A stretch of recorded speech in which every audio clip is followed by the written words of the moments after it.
నువ్వు కాదు, తానే నీ వద్దకు దిగి వస్తాడు, గుర్తుపెట్టుకో. నిన్ను కాదు, తానే తానే తానే తానే నీ కొరకు దిగొస్తాడు. నువ్వు ఎదుర్కొంటున్న స్థితిగతుల విషయమై నీకు తోడై ఉండే ఖచ్చితంగా నేను విడిపిస్తాడు. కొన్ని అనుభవాల కోసం అంతే ఈ ఎడబాటు. అనుభవ పాఠాలు పూర్తయినాక ఆయన్నే వస్తాడు. మరి ఏడ చేస్తావు అన్నా, మంచోళ్ళని చూసుకొని చేస్తా అన్నాడు. మంచోళ్ళని నువ్వు బాగు చేసేది పిచ్చోడా? మంచోళ్ళని నువ్వు బాగు చేసేది ఏంది? చెడిపోయిన వాళ్ళని బాగు చేయడానికే కదా మనల్ని పిలిచాడు ఆయన. ఏమంటారు? నిన్ను ప్రేమించేవాడిని నువ్వు ప్రేమిస్తే అన్యుడికి నీకు తేడా ఏముంది?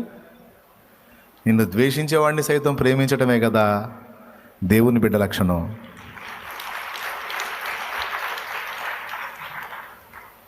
పాయింటా కాదా? రైట్. మరి ఇప్పుడు ద్వేషించేవాడిని ప్రేమించాలంటే ఎట్ట కుదిరిద్దండి? ఆ అమ్మాయి మన గురించి కొంచెం చెడ్డ మాట చెప్పిందని మనకు తెలిస్తే ఆ మనిషి కనపడితే మనకు ఎట్టుంటుంది? మీరు చెప్పండి అక్క.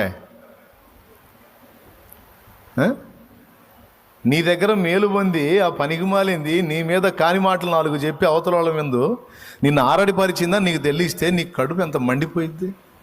రగిలిపోదు? ఏమనిపించిద్ది? ఆ మనిషి కనపడితే దయ్యం మోహం దానా అన్నీ పొందా, సైతాన్ ముఖం వేసుకొని నా గురించి దుష్ప్రచారం చేస్తాను, ఆ మనిషి చూస్తే అనిపించింది. కానీ వాక్యం అంటుంది అట్లా రివర్స్ అవటం లేదు. నీ దగ్గర మేలు పొంది నీకు కీడు చేసినా సరే నువ్వు ప్రేమించాల్సిందే. ఏంది ఏసయ్యా, అట్లా ప్రేమిస్తారు ఏసయ్యా? అసలు నాకు అర్థం కాదు అని నువ్వు అడిగితే, నిన్నెట్ట నేను ప్రేమించాను నువ్వు అట్టనే ప్రేమించంటాడు. నువ్వు మంచోడివా, నువ్వు మంచిదానివా, నీకోసం నా ప్రాణమే పెట్టానే, మరి నువ్వెన్ని బుద్ధిహీనమైన ప్రవర్తనలు చేస్తున్నావు, నువ్వెన్ని రకాలుగా నన్ను గాయపరుస్తున్నావు, నువ్వెన్ని రకాలుగా నన్ను బాధ పెడుతున్నావు. మరి నిన్ను ద్వేషించలేదే? ఈనాటికి కూడా నిన్ను ప్రేమించి ఎప్పటికి కూడా నీకు అన్నీ చూసుకుంటున్నానుగా. నేను మిమ్మును ప్రేమించిన ప్రకారం మీరును మీ సహోదరులను ప్రేమించండి. మీరు పాపులై ఉండగానే, బలహీనులై ఉండగానే, నాకు వ్యతిరేకులై ఉండగానే నేను మీకోసం ప్రాణం పెట్టాను కదా. మీరు కూడా మిమ్మల్ని తృణీకరించిన వారిని, ద్వేషించిన వారిని, ఇబ్బంది పెట్టిన వారిని సైతం ప్రేమించే మనస్సుని సాధన చేయండి. అది దైవభక్తి సాధన. కీడు చేత జయించబడక మేలు చేత జయించు. కీడు చేసిన వాడికి కూడా మేలు చేసే మనసు సాధన చేయి. అక్కడ దేవుని దగ్గర ప్లేస్ వచ్చింది, వాడి దగ్గర కూడా గెలుస్తావు. ఎందుకంటే నాకు ఇంత మేలు చేస్తే నేను వాళ్ళ కీడు చేశాను, అయినా సరే నాకు మళ్ళీ మేలే చేశారు, నేనే తేడా కానీ వాళ్ళు తేడా కాదని అండర్స్టాండింగ్ ఒకనాటికి వాడు వస్తాడు. గెలువు అంటాడు. కాబట్టి ప్రేమ కలిగి ఉండటం అనేది చిన్న విషయం కాదండి. ఈ ప్రేమను గురించి ఎన్ని మాటలు చెప్పాడు అనుకున్నా అసలు. ఇక్కడేమో ప్రేమ కలిగి ఉండటం చిన్న విషయం కాదు, కొంచెం కష్టపడాలి అని చెప్పాడు. కొంచెం కాదు, గట్టిగానే. ఎందుకు కష్టమో చెప్పా. నచ్చని మనిషితో మాట్లాడబుద్ధి కాదు, కానీ ఆయన అంటాడు నువ్వు మాట్లాడు అంటాడు. ఏంది ప్రభా మాట్లాడేది? ఆ మనిషిని చూస్తుంటే నాకు నోరు మూసుకొని మాట్లాడు, ఓవర్ యాక్షన్ చేయవాగు, నిన్ను చేర్చుకోవాలా నేను బా అంటాడు. కష్టమో నిష్ఠూరమో చేసేది ఏముంది? చేయాలంతే. దేవుడు చెప్పాడు చేయాలంతే. మళ్ళీ నువ్వు దేవుడు చెప్పాడని యాక్షన్గా వదనాలు బ్రదరా, వదనాలు లెక్కయా అంటే పట్టుకో, అక్కడ కేసు రాస్తాడు. ఏందా మొహం? పరిశుద్ధాత్మ స్పర్శ కలిగినోడికి అర్థమైంది ఇది. నువ్వు ఆర్టిఫిషియల్గా వందనాలు చెప్పినా అవతల దేవుడు పట్టుకుంటాడు, కేసు రాస్తాడు. ఓవర్ యాక్షన్ ఆపి సరిగ్గా చెప్పు. ఎందుకంటే ఇవన్నీ నేను అనుభవించాను కాబట్టి చెబుతున్నాను. పరిశుద్ధాత్మ స్వరం వినే మనసు ఉన్నవాడికి ఇది అర్థమైద్ది. నువ్వు ఆర్టిఫిషియల్గా అవతల వాడిని పలకరించినా సరే కేసు రాస్తాడు. సరిగ్గా చెప్పండి. ఎక్కడ బ్యాలెన్స్ తప్పినా ఒప్పుకోడు. సో ప్రేమ కలిగి ఉండటానికి కష్టపడాలి, ఇష్టపడాలి. అంతేకాదు హెబ్రీ పత్రిక 13వ అధ్యాయం 1వ వచనం ఇలా చెప్పింది చూడు.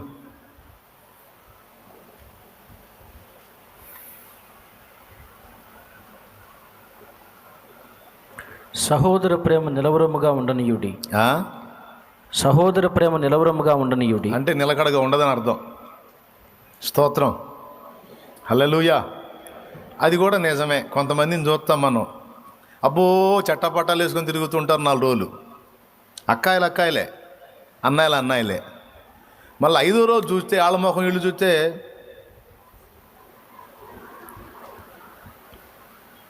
ఏంది నిన్నటిదాకా అతుక్కొని తిరిగారుగా, ఏంది ఆమెను చూస్తే నువ్వేం ఇడి తిప్పుతున్నావు, ఏందక్కాయ అన్నాం అనుకో, మామూలు కాదులే.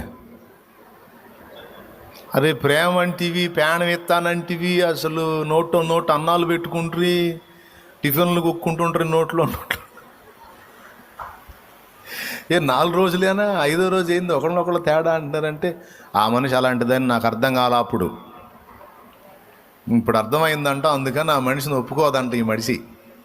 ఏ మనిషి? ఈ మనిషి. అంటే ఇక్కడ ఇంకొక రహస్యం ఏం చెబుతున్నాడంటే, అబ్బాయ్ ఈ ప్రేమ కలిగి ఉంటానే కష్టపడాలి, అండ్ ఈ ప్రేమ కూడా నిలవరంగా ఉండదో నిలబెట్టాలి అన్నాడు. నిలవరంగా ఉండాలి. యేసయ్య ప్రేమ మన మీద నిలవరంగా ఉందా, తాత్కాలికంగా ఉందా? టెంపరీగా ఉండి అప్పుడప్పుడు ఉండి అప్పుడప్పుడు లేచి వెళ్ళిపోతుంటుందా? ప్రేమ నిలవరంగా ఉందా? ఒక్కటే మాట చెప్పేశాడు, శాశ్వతమైన ప్రేమతో నేను నిన్ను ప్రేమిస్తున్నాను.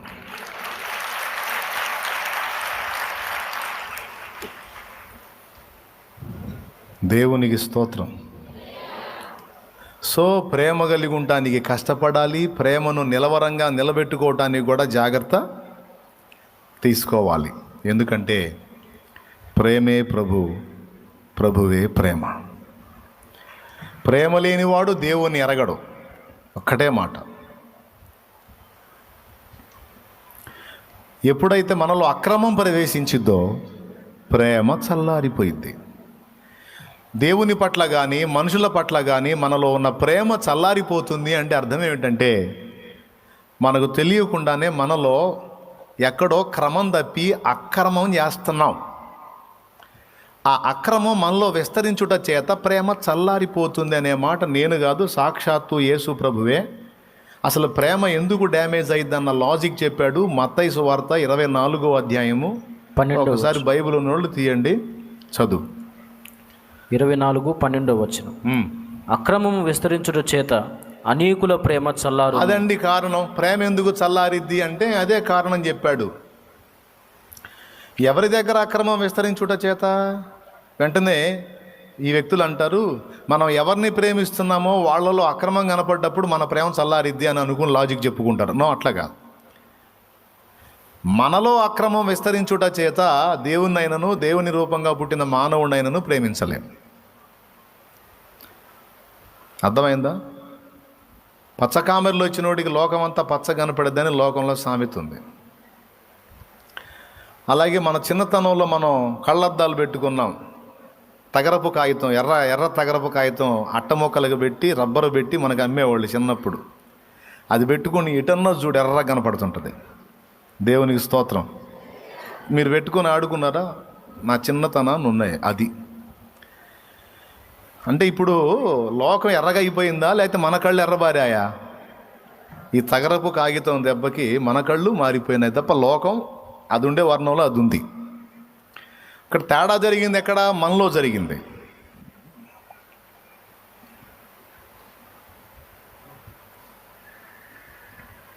గతంలో చెప్పా, మళ్ళీ ఒకసారి గుర్తు చేస్తా. ఫలానా వ్యక్తి నన్ను చాలా టార్చర్ చేస్తుంది, ఫలానా వ్యక్తి నన్ను చాలా టార్చర్ చేస్తున్నాడు అని ఆ వ్యక్తి మీద కోపంతో ఆ వ్యక్తి విషయమై ప్రార్థించమని ఎవరైనా నా దగ్గరకు వచ్చారనుకో, దేవా ఏంటి నా పరిస్థితి? ఆ పరిస్థితిలో ఉండవా హడావుడి ఉండరా, కొద్దిగా ఆగురా, ఎదురు చూడరా, పరిగెత్తవారా, వెయిట్ వెయిట్ వెయిట్, బలమైన కార్యాలు చూస్తావు. ఇప్పుడు చూసింది ఎప్పటివరకు చూసింది కొన్నే, చిన్న చిన్నవి, వీటికంటే మరి గొప్పవి చూస్తాం. ఆమేన్. అనేకులకు దీవెనకరంగా మారుతాం, ఆశీర్వాదకరంగా మారుతాం. వాళ్ళు నాకు ఆ వ్యక్తి మీద ద్వేషంగా చెప్తారు. ఏంటన్నా కూర్చోనీడు, నిలబడనీడు, ఏం చేసినా వంకే నరకం చూపిస్తున్నాడు, నాకు దరిద్రుడు సైతాన్లా కనపడుతున్నాడు, నాకు వాడిని చూస్తుంటే అస్సలు నాకు అలా ఉల్లగాటలేదు. నిజంగా దేవుడు వాడికి బుద్ధి చెప్పాలా, వాడిని మార్చేయాలా, నా నుంచే ప్రార్థన చేయండి అన్న వాళ్ళని కూడా విన్నాను నేను. స్త్రీలైతే బయట వాళ్ళ గురించి తక్కువ కానీ ఇంటి వాళ్ళ గురించి ఎక్కువ చెబుతారు. సహజంగా తల్లుల మీద తక్కువ చెబుతారు, అత్తల మీద ఎక్కువ చెబుతారు. మా అత్త ఉందన్న సైతాంది, మామూలు దెయ్యమే, దురాత్మే ఉన్నట్టు ఉంటుందన్న నా ముందైతే. ఆ మనిషి అసలు ఏదన్నా చెయ్యి, ఏదో ఒక వంక చూపించి మా ఆయన చేత నన్ను తన్నించాలని, ఏదో ఒక వంక చూపించి నన్ను తిట్టాలని, మళ్ళీ వాళ్ళ కూతుర్ని బాగానే ప్రేమించింది, నన్ను ఎందుకంత ద్వేషించుద్ది ఆ సైతాంది అని ఆమె మారాలని ప్రార్థన చేయండి అని అడుగుతారు. నేను నెత్తి మీద చేయబెట్టి ప్రభా ఈ బిడ్డకు మారు మనసు దయచేయని ప్రార్థన చేస్తాను. అది నా పాయింట్. ఆమె మారాలి, వాడు మారాలని ప్రార్థన చేయమని నన్ను కోరితే వీళ్ళు మారాలని ప్రార్థన చేస్తాను నేను. ప్రార్థన చేసిన తర్వాత నాకు వెళ్ళి చూస్తారు. ఎందుకు చూస్తారు నాకు తెలుసు. మేమేం చెప్పాము, నువ్వేం చేసావు, వాళ్ళు మారాలని ప్రార్థన చేయమంటే ఏందన్నా అంటే అప్పుడు నేను చెప్పే సమాధానం ఏంటంటే, మరి లేకపోతే ఏందమ్మా, నువ్వేమన్నా సిలువ మోసావా, నీ చేతులకి ఏమన్నా శీలలు కొట్టారా, నీ కాళ్ళకి ఏమన్నా శీలలు కొట్టారా, నీ ఒంటి మీద ఏమన్నా కొరడాల దెబ్బలు కొట్టి నీ చర్మం ఏమైనా చీలికలు పేలికలు అయిందా, అంత శ్రమ పడలేదుగా. 4 నోటి మాటలు నొప్పిని తట్టుకోలేనంత ఇరుకైన హృదయాన్ని కలుగున్నావు, నువ్వు ఎట్లా ఒప్పుకుంటాడ్రా నిన్ను దేవుని రాజ్యంలో? అంత చిన్న నొప్పిని కూడా భరించలేక బయటపడిపోయి వెంటనే ప్రతీకారానికి దిగావే. ఇప్పుడు మారాల్సింది ఎవరు? నిన్ను ఇబ్బంది పెట్టేవాళ్ళ, లేకపోతే ఆ చిన్నపాటి ఇబ్బందిని కూడా తట్టుకోలేని నీ ఇరుకైన మనసా? ఎవరు మారాలి? అర్థమైన వాళ్ళు చెప్పండి, ఎవరు మారాలి? నేను చేసిన ప్రార్థన తప్ప రైటా? దేవునికి స్తోత్రం చెప్పండి. మా అత్త పనికి మాలింది, మా అత్త సైతాను, మా అత్త దురాత్మ, మా అత్త అంధకార శక్తి అంటాం కాదు. అలాంటి మనిషి ఇబ్బంది పెట్టినా ఆ కొద్దిపాటి మాటల నొప్పిని కూడా తట్టుకోలేక బయటపడిపోయిన నీ బతుకు ఎంత దారుణం. అది కాదు కదా గొప్ప. నీకు నువ్వే ప్రశ్న వేసుకోవాలి. అది 4 మాటలు పడలేకపోతున్నాను, మరీ ఇంత దరిద్రంగా ఉందేంది మన మనసు. 4 మాటలు తినలేకపోతున్నాను, తీసుకోలేకపోతున్నాను, మరీ ఇంతటి ఎలా పడిపోయింది నేను నా మనసు. చీచి, ఎట్లయితే నేను యేసు కోసం ఇంకేం చేయగలుగుతాను? నా కోసం నా తండ్రి ఎన్ని పడ్డాడు, దూషణ పొందాడు, ద్వేషం పొందాడు, ముఖం మీద వెంట్రుకలు పెరగబడ్డాయి. ఒక వెంట్రుక కదిలించండి ఎంత చురుకు పుట్టిద్దో. ఆడవాళ్ళకు జుట్టు లాగితే మహాకోపం, ఎందుకంటే జుట్టు పొడుగుగా ఉంటుంది. మనమేమో ఎంత పొడుగుంది కదా అని ఏ దరవ పట్టుకొని లాగితే నొప్పి పడుతుంది అనుకుంటా. ఈ లింక్ అక్కడ ఉంటుంది కదా తల దగ్గర, ఇట్లా ఒక్క వెంట్రుక లాగినా సరే చర్రమని చూస్తారు. ఎప్పుడన్నా లాగి చూడండి, తన్నకపోతే అప్పుడు అడగండి. దేవునికి స్తోత్రం, హల్లెలూయా. ట్రై చేస్తారేంది? ఇళ్ళకి పోయి ఎందుకు అనవసరంగా మర్యాదలు కోల్పోతారు, కోటింగ్లు పడతాయి. చురుకు అలాంటిది. తల వెంట్రుకలే అంత చురుకు అయితే ముఖం ఇంకా సెన్సిటివ్. ఈ ముఖం మీద వెంట్రుకల్ని ఇలా చేత్తో తీసేశారమ్మా. ఊహించండి ఒక్కసారి ఎంత బాధను అనుభవించుంటాడో నా తండ్రి. ఎన్ని అబద్ధాలు కాదు, మన పాపముల కోసం యేసు నిజంగానే అయి పొందాడు. ముసుగు వేసి పిడిగుద్దులు ఇటుపక్క ఒకడు గుద్ది అటు వచ్చి, యేసు నేను ఇప్పుడు ఎవరు గుద్దారో ప్రవచించు. మాట్లాడతానే అలాగ ముఖానికి స్పాట్మని కొట్టి, ఎంత చిత్రవద. అరికాలు మొదలు నడినెత్తే వరకు, శిరం మొదలుకొని సిరిపాదం వరకు సర్వ శరీరం నాగలి సాళ్ల వలె దున్నబడి నెత్తుటి ముద్దగా చేయబడ్డాడు అని రాస్తుంది ఆయన గురించి. కానీ చూడండి, కొట్టిన వారి నాశనాన్ని కోరాడా, రక్షణ కోరాడా? ఒక్కసారి చూడు. నాటి హేబెలు రక్తం నాకు న్యాయము తీర్చమని దేవునికి నేలలో ఉండి మొర్రపెట్టింది నాటి హేబేలు రక్తం. కానీ ఈ నీతిమంతుని రక్తం మరి శ్రేష్టముగా పలికిందట. ఏమనో తెలుసా? వారేమి చేయుచున్నారో వారు ఎరుగరు, తండ్రి వారిని క్షమించు అని. హేబెలు కంటే శ్రేష్టముగా పలుకు ప్రోక్షణ రక్తం కిందికి మీరు వచ్చారన్నాడు. అలాంటి యేసయ్యకు బిడ్డలమని చెప్పుకుంటూ, అలాంటి యేసయ్య సంతానం అని చెప్పుకుంటూ, ఆయన రక్తం తీసుకుంటున్నాం, శరీరం తీసుకుంటాం అని చెప్పుకుంటూ, ఆ మాత్రం ఓర్పు సహనాలు లేకపోతే మనమేం క్రైస్తవులం, మనమేం క్రిస్టియానిటీ? ఇప్పుడు చెప్పండి, మాటలు అనేవాళ్ళు మారాలా, ఆ మాటల్ని తినలేకపోతున్నా మనం మారాలా? అసలు ఈ పాయింట్ని ఎవరు అర్థం చేసుకుంటారు? విన్నప్పుడు కరెక్టే కదా అనిపించిద్ది. ఇంటికి పోగానే ఏమైనా అన్నారు అనుకో, ఇప్పుడు ఈరోజు ఈ ప్రసంగం విన్నారు కదా, నీకు పరీక్ష కోసమైనా సరే ఇంటికి పోగానే ఏదో ఒకటి అంటారు. నాకు చాలాసార్లు జరిగింది ఇట్లా. నేను ఈ చర్చిలో తీర్మానం చేసుకొని వెళ్తాను. నిజంగా ఒక మాట అన్నా కూడా పడేటట్టు ఉండాలి, స్తోత్రం అని తీర్మానాలు చేసి ఇంటికి పోతా. ఇంటికి పోగానే కదిలిస్తారు. తీర్మానం చేశాంగా, ఇక పోయి అవతల వాళ్ళు రెచ్చగొట్టగా, ఇదిగో ఈరోజు అసలుకే చర్చిలో తీర్మానం చేశా, నన్ను రెచ్చగొట్టొద్దు, దేవునికి స్తోత్రం అని అవతల వాళ్ళ మీద కాసేపట్లోనే బయటపడిపోతాం. కానీ దేవుని వాక్యం చెప్తుంది అలా ఉండరాదు. అక్రమము మనలో విస్తరిస్తే ప్రేమ చల్లారిద్ది. అక్రమం విస్తరించుట చేత అనేకుల ప్రేమ చల్లారిపోవడానికి కారణం ఏమిటి అన్న ప్రశ్నకు సమాధానం మనలో అక్రమము విస్తరించుటయే, మనము కొన్ని విషయాల్లో క్రమము తప్పిపోవుటయే. అదమ్మా ఆన్సరు. సో ఇంపార్టెంట్ ఏది? లవ్, ప్రేమే ప్రభువే దేవుడు ప్రేమాస్వరూపి అయి ప్రేమను తన యందు కలిగి ఉన్నవాడు సాక్షాత్తు దేవుణ్ణే తన యందు కలిగి ఉన్నాడు. ప్రేమను కోల్పోయిన వాడు ఎవరిని కోల్పోయాడు? సాక్షాత్తు దేవుణ్ణే కోల్పోయాడు. ప్రేమను బట్టి అగచాట్ల పాలైనా ఆ అగచాట్ల దగ్గర దేవుడు ఉంటాడు, కానీ అగచాట్లకు భయపడి ప్రేమ వద్దనుకుంటే అక్కడ దేవుడు ఉండడు. ఇది ప్రేమ యొక్క ఔన్నత్యం. ప్రేమ ఇక్కడికే ఉపయోగపడిద్ది, అక్కడ కూడా అవసరమా? ప్రేమ ఇక్కడే కాదు, ప్రేమ నిత్య జీవంలో కూడా అవసరమే. శాశ్వతమైంది ప్రేమ. నిత్యత్వంలో పోయినాక ప్రేమించడం మానేస్తామైంది. ఇంకా చెప్పాలంటే ఇక్కడికంటే కూడా ప్రేమ అక్కడ ఎక్కువైపోయింది. ఇంకా అది ప్రేమరాజ్యం. దైవరాజ్యం అంటేనే దేవుని ప్రేమ, మన ప్రేమ యేసయ్య ప్రేమ. అక్కడ ఎచ్చులు ఉండవు, ఎగస్టాలు ఉండవు, ఒకటి మీద ఒకటి మిడిసి పట్టాలు ఉండవు. నేను గొప్ప అంటే నేను గొప్ప అని ఎచ్చులు ఉండవు. గొప్ప గొప్ప భక్తులు, మంచి గాయకులు సైతం నువ్వు పాడితే మెచ్చుకుంటా. ప్రభువా నాదేం గొంతు అయ్యా దైవజనుడా నాదేం గొంతు అంటే, లేదమ్మా కమ్మగా పాడతామని మెచ్చుకుంటా. నువ్వు పాడితే మెచ్చుకుంటారు, నువ్వు ప్రార్థిస్తే మెచ్చుకుంటారు, నువ్వు ఇట్లా చేశానంటే మెచ్చుకుంటారు, ఏది చేసినా గనపరుస్తారు.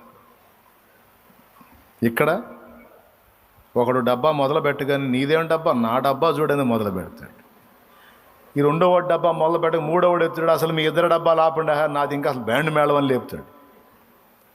మీ రేగు డబ్బాలు నాదైతే తోలు చర్మం డబ్బా అని కొడుతుంటాడు. ఇక్కడంతా ఒకటి మీద ఒకటి మిడిసిపాటు. కానీ పరలోక రాజ్యంలో పౌలంతటి వాడు మనల్ని ఎదుర్కొని మీరు దేవుని కోసం బాగా కష్టపడ్డారంటాడు. అయ్యా నీకంటేనా అని మనం అంటే, నాదేముంది, నేను కొన్ని కార్యాలు యేసు ప్రభుని ముఖాముఖి చూశాను, అసలు నువ్వు చూడకుండానే నమ్మావు, నువ్వు నాకంటే గొప్పదాని అంటాడు. ఒకరికంటే ఒకరు ఘనమని ఎంచుకొని మాట్లాడతారు. అది పరలోక రాజ్యం. భూలోక రాజ్యం గొప్పతనం ఏంటంటే ఎంతలా ఉండి కూడా ఎదవం చేసి మాట్లాడటం. ఇది భూలోక రాజ్యం గొప్పతనం. నీకు అర్థం కాలేదు కదా? అయితే ఎంతలా ఉండి కూడా టీ కొట్ల దగ్గర మీటింగ్లు విన్నారు ఎప్పుడన్నా? ముఖ్యమంత్రుల్ని, ప్రధానమంత్రుల్ని వాడు వీడు అనుకుంటూ మాట్లాడుతుంటారు. వాళ్ళేది వీళ్ళ బామర్దుల్లాగా, వాళ్ళకి వీళ్ళే గైడెన్స్ ఇచ్చినట్టు, వీళ్ళే సలహాలు ఇచ్చినట్టు మాట్లాడుతుంటారు కొంతమంది. నా చిన్నతనాన రిక్షా బళ్ళ వాళ్ళు మీటింగ్లు ఉంటాయి టీ కొట్ల దగ్గర. అస్సలు రిక్షా బండ్లు బాడుగులు కూడా వదిలిపెట్టి టీ కొట్ల దగ్గర టీ తాగుతూ కొట్టుకుంటారేమో అనిపించింది. ఎవరి దగ్గర? పార్టీల దగ్గర, రాజకీయ నాయకుల దగ్గర డిస్కషన్ వచ్చి అసలు ఎంత లావున మాట్లాడుకునే, కేకలు వేసుకునేవాడు, ఏందో వాడు చేసింది, వాడు అని, అట్లా వాడు ఈడని మాట్లాడుకుంటాం. అంతలా వాళ్ళ గురించి వీళ్ళు ఎట్లా మాట్లాడతారు, వీళ్ళు ఎంత గొప్పవాళ్ళు అంటే, టీ అయిపోయిన తర్వాత చిన్నగా బండి బండి అనుకుంటా పోతాడు. ఈ లోకం అంతా ఎంతలా వాడిని కూడా ఎదవం చేసి మాట్లాడటం ఇక్కడి సంస్కారం, దిక్కుమాల సంస్కారం. బలహీనులను కూడా బలవంతులని సన్మానించే మాట్లాడేది పరలోక రాజ్యం. కొడితే గట్టిగా, లేకపోతే వద్దులే, అంత మరీ ముష్టేసినట్టు. స్తోత్రం. New season, huh? Let's get off to a fresh start. We should charge from the very first ball. Do we have everything we need? Big basket! Everything you need. Hey. అది ప్రేమను బట్టి. ఆ సన్నివేశాలు ఒక్కోసారి ఊహించుకుంటే భలే అనిపిస్తుంది. నేను పాటలు పిచ్చోడిని, ఆడు కూడా పాటలు పిచ్చోడు, కొంతమంది చేరున్నారు అక్కడ. దావీదే కూర్చున్నాడు అనుకో. ఆ దావీదు కీర్తనాకారులు, ఇప్పుడు దేవదాసయ్య గారు మంచి రచయిత, ఏమండి, చౌదరి పురుషోత్తం గారు, మురారి దావీదు గారు, బేతాళ జాన్ గారు, ఆంధ్ర క్రైస్తవ కీర్తనలో కమ్మని పాటలు రాసినోడు.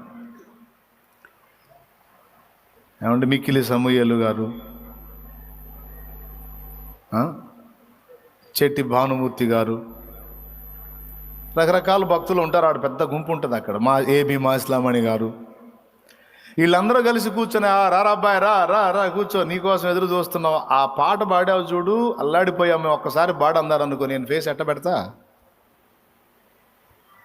వాళ్ళందరూ కలిసి నేను పాడిన పాట మెచ్చుకున్నారనుకో, నాకు ఎట్లుంటుంది? అసలు మీరెక్కడా, నేనెక్కడా? మీరు సంగీత కళాకారులు, మీరు రాసిన పాటలు తరతరాలు రాకడదాకా పాడుకుంటున్నారయ్యా మీ పాటలు. అసలు భక్త దావీదు గారు కీర్తనలు అయితే అచ్చంగా పరిశుద్ధ గ్రంథంలో 150 కీర్తనల్లో చాలా భాగం ఆయన కీర్తనలే.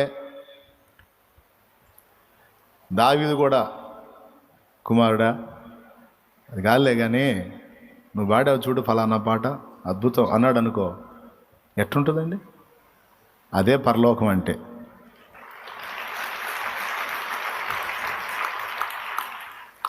కానీ మనకు భూమి మీద మనసు అప్పదే ఎదుటి వాళ్ళని మెచ్చుకుందామంటే అందరు కలిసి మనకి భజన చేయాలా.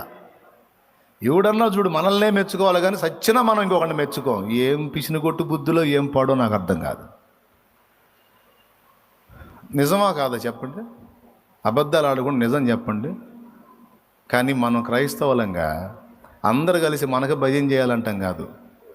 ఎదుటివాడి కష్టాన్ని గుర్తించి ప్రశంసించటం, మెచ్చుకోవటం అనేది మన జాతి లక్షణం. ఒక క్రైస్తవుడి జాతి లక్షణం ఏంటంటే, ఎదుటివాడిని యొక్క శ్రమను గుర్తెరిగి, వాని తలాంతును గుర్తెరిగి, వాడిని ఘనపరిచి సన్మానించి మాట్లాడటం, ప్రశంసించి ప్రోత్సహించటం దైవ లక్షణం, శుభలక్షణం. ఓకే, ఇదంతా ప్రేమను బట్టి ఏర్పడింది. ప్రేమ ఒక వ్యక్తిలో నిండి ఉంటే ఈ లక్షణాలు అని చెప్పే అవసరం లేదు. శుభ లక్షణాల మూటగా మారిపోతాడు. హల్లెలూయా. దావీదు యుద్ధాలు చేయాలండి. సంసోను, దావీదు, వాళ్ళ మీదికి పరిశుద్ధాత్మ బలముగా దిగి వచ్చాడు. అందుకే సింహాలను చీల్చారు, గొలియాతు లాంటి వ్యక్తుల్ని కూల్చారు. బలముగా దిగి వచ్చాడు. శాంసన్ మీదకైతే ఇంకా అమిత బలం. ఓకేనా? రైట్. రాజ్య పరిపాలనలో నాకు జ్ఞానం లేదన్నందుకు సొలొమోను మీదకి జ్ఞానాత్మగా వచ్చాడు, జ్ఞానం ఇచ్చాడు. నిర్గమాకాండంలో ఇశ్రాయేలు జనాంగాన్ని ఐగుప్తు నుంచి బయటికి తీసుకొని రావడానికి మోషేతో పాటు వచ్చిన యెహోషువాకి, మోషే తర్వాత ఆ మందను నడిపించడానికి మోషే చేతులు ఉంచినప్పుడు యెహోషువ జ్ఞానాత్మ పూర్ణుడయ్యను అని ద్వితీయోపదేశంలో రాసింది. ఇప్పుడు యెహోషువ మీదకి ఎలా వచ్చాడు? జ్ఞానాత్మగా వచ్చాడు. దావీదు సంసోన్ల మీదికి బలము కలిగించు ఆత్మగా వచ్చాడు. బెసలేలు అనే వాని మీదికి పనితనపు జ్ఞానం కలిగించే ఆత్మగా వచ్చాడు. ఏమండి? ఏలియా మీదికి సత్య సంస్థాపనాత్మగా వచ్చాడు. సత్యం కొరకు రోషాన్ని పుట్టించు ఆత్మ. ఇలా ఒక్కొక్క భక్తుని మీదికి ఒక్కొక్క విధంగా పరిశుద్ధాత్మ దిగొచ్చాడు. వచ్చి వారికి ఆయా విషయాలు ఇచ్చాడు. కానీ క్రొత్త నిబంధన క్రైస్తవులు అనగా మన మీదికి దేవుడు ఎలా వచ్చాడో తెలుసా? పరిశుద్ధాత్మ మనకి ఏం అనుగ్రహించాడో తెలుసా? అప్పటి వాళ్ళకి ఒకడికి బలము, ఒకడికి జ్ఞానము, ఒకడికి పనితనపు జ్ఞానము, మరొకడికి ఇంకొక జ్ఞానం, మరొకడికి ఇంకొక శక్తి అవసరమై అప్పటి పరిచర్యకి అవసరమైతే, ఇప్పుడు క్రొత్త నిబంధన సంఘం మీదికి పరిశుద్ధాత్మ వచ్చి మనలో ఏం కుమ్మరించాడో తెలుసా? దేవుని ప్రేమను కుమ్మరించాడట. మనలో ఏం కుమ్మరించాడు? ప్రేమని. అంటే ఆనాడు దావీదుకు ఆ బలం అవసరమైతే ఈనాడు క్రొత్త నిబంధన సంఘానికి ప్రేమ అవసరం. ఏం అవసరం? అది మీరు చెప్పండి, ఏం అవసరం? తట్టెడు కృపావరాలు నీకున్న ప్రేమ లేకపోతే నువ్వు వాటిని వినియోగించలేవు. ప్రేమ నీలో ఉన్న తలాంతులను వినియోగించేటట్టు చేస్తుంది. ఆ ప్రేమ లేదనుకో, వినియోగించవు. కాబట్టి కృపావరాల కంటే కూడా శ్రేష్టమైంది ప్రేమ. అది ఇంతవరకు స్పష్టంగా అర్థమైంది అన్నోడు చేతులు ఎత్తండి. చాలా వందనాలు, బాగా అర్థం చేసుకున్నందుకు. అసలు వాస్తవంగా నేను చెప్పాలనుకుంది ఇది కాదు, కానీ పరిశుద్ధాత్మ దేవుడు ఆ పాయింట్ని చూపించాడు కాబట్టి కొంచెం అలా వివరించి వదిలేశా. మీరు వదిలేవాకండి. ఏం చెప్పా? స్వీకరించి హృదయంలో భద్రం చేసుకోండి. ప్రేమ కలిగి ఉంటానే కష్టపడతారా లేదా? 3 రోజుల ప్రేమ, నిలవరమైన ప్రేమ. ఎన్ని రోజులు ఏమాత్రం మీ ప్రేమ? రైట్. యేసు ప్రభు మనకిచ్చిన ప్రేమ శాశ్వతమైన ప్రేమ అన్నాడు. సో మనం కూడా ఎదుటి వాళ్ళని కొంచెం ఎక్కువగా ప్రేమలో కంటిన్యూషన్ మెయింటైన్ చేద్దాం. ఓకేనా? మళ్ళీ ఈ ప్రేమ అనగానే దిక్కుమాలిన మళ్ళీ లోకంలో ప్రేమలు తీసుకొచ్చారు. నేను ఆ అబ్బాయిని వదిలేద్దాం అనుకున్నాను, దేవుడు మాట్లాడాడు నాతో, 4 రోజులు చేసి మానుకోకూడదు, శాశ్వతమైన ప్రేమ అన్నాడు. కాబట్టి ఇక ఈరోజు పరిశుద్ధాత్మ దేవుడు నాతోనే మాట్లాడాడు. ఇక లవ్ని కంటిన్యూ చేద్దాం. అమ్మా దెయ్యం మొహం దానా, అలా తీసుకోవాకమ్మా అని నేను అందాం అనుకుంటున్నాను, కానీ అనలే. అమ్మా మా తల్లి కాదు, అలా అనుకోవద్దమ్మా. అయ్యా నువ్వు కూడా నన్నే చెప్పాడు, మరి అమ్మాయిని వదిలేద్దాం అనుకున్నాను, కానీ అబ్బా అట్లా ఉండకూడదురా, ప్రేమ కంటిన్యూ అని అనుకునే అవకాశం. అందుకని అయ్యా నేను చెప్పేది ఆ లవ్ కాదయ్యా, అది కాదు, దేవుని ప్రేమయో, ఆ ప్రేమ పవిత్రమైన ప్రేమ, పరిశుద్ధమైన ప్రేమ.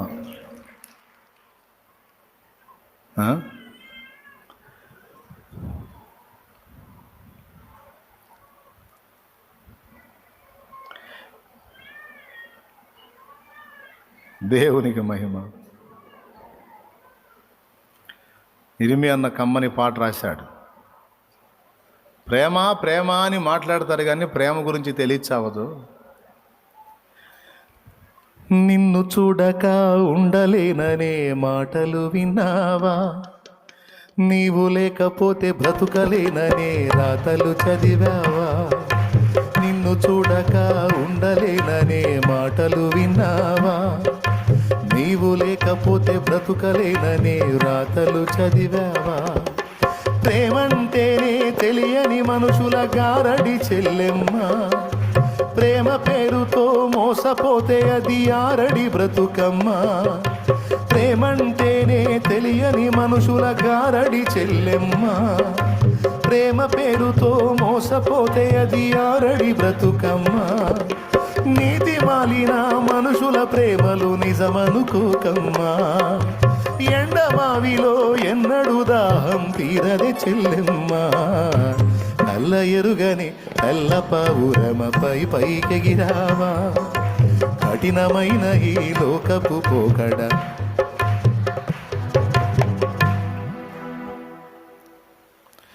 రంగు రంగుల ఆకర్షణలే విత్తనాలయ్యేనా, రాకాసి మూకల స్నేహాలే నీకు ఉరులుగా మారేనా, ఆకలి తీర్చగా చల్లిన నూకలు కావే చెల్లెమ్మ, ఆశతో నీవు వెళ్ళి వాలితే ఉరులే చెరలమ్మ. తర్వాత గుండెలో గుచ్చి మంటల్లో కాల్చే మాయే ప్రేమమ్మ, యవ్వన కాలపు కామపు చేష్టలు ప్రేమను కోకం. బా ఏమి రత్నం సరిసి కొట్టాడండి. కామవాంచకి ప్రేమ అని పేరు పెట్టి తిప్పలు పడుతున్నారు తిక్కలోళ్ళు. యాదమ్మా, యవన కాలాన్ని బట్టి నీలో ఉండేటువంటి ఆ జన్యు సంబంధమైనటువంటి శోధన నీకు అదేదో ప్రేమగా పరిభ్రమిస్తుంది, వాస్తవం కాదు. యవ్వన కాలపు కామపు చేష్టలు ప్రేమను కోకమ్మా. అసలు ఉండలేడే ఆ అబ్బాయి నేను లేకపోతే. పెళ్ళైన 4 రోజులకి పెద్ద జనం మొదలు పెడతాడు వాడు.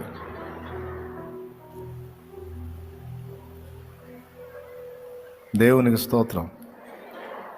మళ్ళీ ఏమే ఏడిసిద్ది. నిజంగా లవ్ అనుకున్నానే, లవ్ కాదు, నా చెవులో పువ్వు పెట్టేశాడు. మోసపోయాను, ఇంకేం జీవితం నాశనం అయిపోయింది.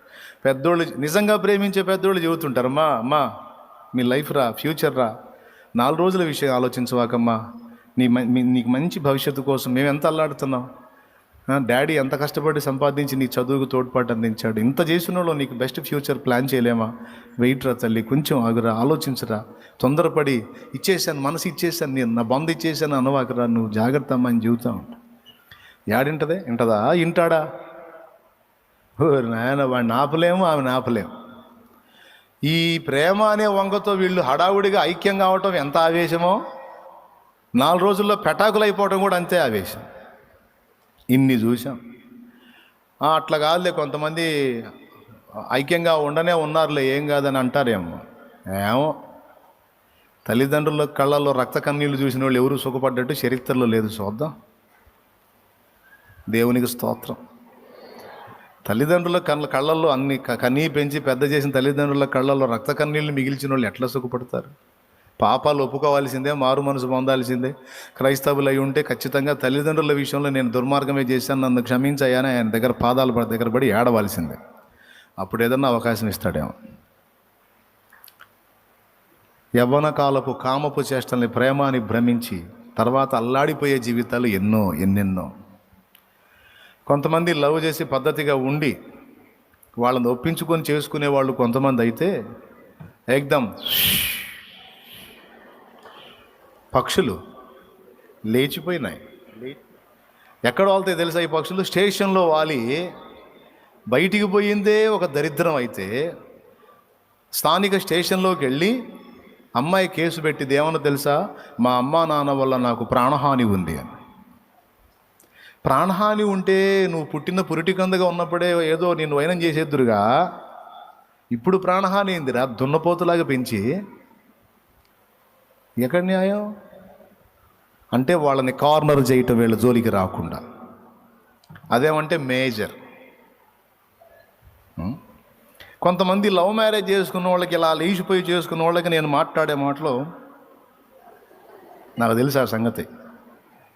అయినా నేనేమి ఇబ్బంది పడను. మర్యాదగా మారు మనసు పొందాలా, లేకపోతే చర్చి అన్నా మారాలా. దేవునికి స్తోత్రం. 2 వాడు కాబట్టి ఇంకొకడు పో, లేదా మారు మనసు పొంది దేవుని పాదాలు పట్టుకుని ఏడు, నీ తల్లిదండ్రిని ఎంత దారుణంగా అవమానపరిచినందుకు. అంతే. కామ వికారాలకి ప్రేమ అని పేరు పెట్టి దాన్ని ఏదో తారా స్థాయిలో చూసుకుని మోసపోయిన యవనస్తురాళ్ళు ఎందరో. అది కాదు. ఎందుకు ఈ మ్యాటర్ అంతా చెప్పా? ప్రేమ శాశ్వత కాలం యేసయ్య మన మీద చూపినట్టు మనం కూడా ఇతరుల ఎడల ప్రేమ చూపాలన్న పాయింట్ తీసుకొని అమ్మాయిని కట్ చేద్దాం అనుకున్నాం. ఆదివారం శాలేమన్న ద్వారా దేవుడు నాతో మాట్లాడాడు కంటిన్యూ చేయమని అనే దౌర్భాగ్యులు ఉంటారు కనుక జాగ్రత్త కోసం చెప్పా. ఇప్పుడు పక్కన పెడతా. స్తోత్రం చెప్పండి. ఏయా లైన్లో ఉన్నారా? కొంతమంది పాప ఈ పని చేసిన వాళ్ళకి నొప్పి పుట్టిందా?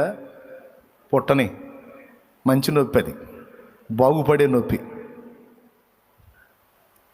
లేదా అప్పుడు లేచిపోయినట్టు ఇప్పుడు కూడా కూర్చొని లేచిపోతావా? పో, లేచిపోవటం నీకు అలవాటేగా, పో. దేవునికి స్తోత్రం. హల్లెలూయా. పాయింట్కి వద్దాం. ఈ ప్రేమ శాశ్వత కాలం ఉంటుంది అనే దీని గురించిన ప్రాముఖ్యత, ప్రేమ కంటిన్యూషన్ అనేది ఇక్కడే కాదు అక్కడ కూడా ఉంటుంది కనుక దాన్ని మనం గట్టిగా పట్టి ఉండాలి. ప్రేమ మనలో తగ్గిపోతుంది అంటే మనలో అక్రమం బయలుదేరింది అని అర్థం. గ్రహించి జాగ్రత్త పడండి. ఓకే, పక్కన పెడదాం. రెండవది విశ్వాసము, మూడవది నిరీక్షణ. ప్రేమ, నిరీక్షణ, విశ్వాసం. ఏమండి జాగ్రత్తగా వినాలి. అసలైన మాట దగ్గరికి వస్తున్నా. ఈ వారం నేను చెప్పాలని దేవుని చేత ప్రేరేపించబడ్డ మాట. యేసయ్య వచ్చాడు అనుకో, ఇంకా నిరీక్షణతో పనేంది? పరలోకం చేరాలని మనం నిరీక్షిస్తున్నాం. పరలోకం చేరామనుకో, ఇక నిరీక్షణతో పనే ఉంది. ఎవరి కోసం నిరీక్షించామో ఆయన వచ్చాడు, ఎక్కడికి చేరాలని నిరీక్షించామో అక్కడికి చేరామనుకో, ఇంకా నిరీక్షణతో అవసరం లేదు కదా. కానీ ఏమన్నాడు? విశ్వాసము, నిరీక్షణ, ప్రేమ ఈ మూడు నిలుచును, వీటిల్లో శ్రేష్టమైనది ప్రేమ. పరలోకంలో ప్రేమ ఒక్కటేనా, లేకపోతే నిరీక్షణ కూడా అవసరమా, విశ్వాసం కూడా అవసరమా? అంటే ఈ మూడు కంటిన్యూ అవుతాయండి. అది పాయింట్. ప్రేమ కంటిన్యూ అవుతుంది అక్కడ కూడా మనం విశ్వాసత కలిగి ఉండాలి, ప్రభునందలి విశ్వాసం కలిగి ఉండాలి. అక్కడ కూడా మనకి నిరీక్షణ కొనసాగుతానే ఉంటుందట. అదేందన్నా, యేసయ్య కోసం చూసాము, యేసయ్య వచ్చాడు, పరలోకం చేరాలనుకున్నాం, పరలోకం చేరాము. ఇప్పుడు యేసయ్య చేరాము, పరలోకం చేరాము, రెండు అయిపోయాయి. ఇంకా నిరీక్షణ దేనికి అంటే, ఈ భూలోకంలోనే బాగా వినాలి, ఏ రోజుకు ఆ రోజు ఎన్నో మార్పులు మన జీవితంలో చూస్తున్నామా లేదా? ఎన్నో రకరకాల అనుభవాలు ఏ రోజుకు ఆ రోజు మనం చూస్తానే ఉన్నాం, అనుభవిస్తానే ఉన్నాం. బాగా వినండి. పరలోకం చేరిన తర్వాత ఇక ఏ అనుభవాలు ఉండవా? ఇక ఏ అనుభవాలు, ఏ నూతనమైన సంగతులు ఉండవా? మీకు తెలుసా? రేపు మనం పరలోకంలోకి చేరిన తర్వాత, దేవుని రాజ్యంలోకి చేరిన తర్వాత ఎప్పటికప్పుడు క్రొత్త సంగతులు ఇంకా మన ముందుకు వస్తానే ఉంటాయట. మన దేవుడు నిత్య నూతనుడు, ఆయన కార్యాలు ఎప్పటికప్పుడు నూతనపరుస్తూ ఉంటాడట. కొడితే గట్టిగా ఉంటాడు. అంటే ఏదో మీకు అర్థమైందని నాకు అర్థమైంది నేను చెప్పిన మాటల్లో. ఏం అర్థమైంది మీకు? ఇప్పుడు ఈ రోజంతా ఇలా గడిచింది అనుకోండి, మళ్ళీ రేపేంటంటే రేపు ఇంకో కొత్త సంగతి ఉంటుంది. మళ్ళా రేపంతా ఆ సంగతితో గడిచింది అనుకోండి, ఎల్లుండి మళ్ళీ ఇంకో కొత్త సంగతి ఉంటుంది. అక్కడ కూడా మనం నిరీక్షించడానికి ఎప్పటికప్పుడు నూతనమైన విషయాలు ఎన్నో మన కోసం దాచబడి ఉన్నాయి. ఇప్పుడు చెప్పండి, నిరీక్షణ అనేది కంటిన్యూ అవుతుందా అవదా? ఎంతమందికి అర్థమైందో ఏమో మరి. అసలు నిరీక్షణ అంటేనే కొంతమందికి తెలియదు. ఆ మొక్క చాలామంది అంటారు, బైబిల్లో కూడా ఉంది, కానీ దాని అర్థం ఏందో తెలియదు అన్నయ్య అన్నోళ్ళు ఉన్నారు. నిరీక్షణ అంటే ఏందండి? వేచి ఉంటామా? ఎదురు చూచుట. నిరీక్షిస్తున్నాను, ఎదురు చూస్తున్నాను. ఈ రోజుకి ఇది చూశాను, మళ్ళీ రేపటి కోసం ఎదురు చూస్తా. రేపేం కార్యాలు చూపిస్తావు యేసయ్య? రేపు చూపించే, రేపు చెప్తాలే. ఎల్లుండి చూపిస్తాను నీకు. ఆ ఉన్నాయన్నీ ఇంతవరకే,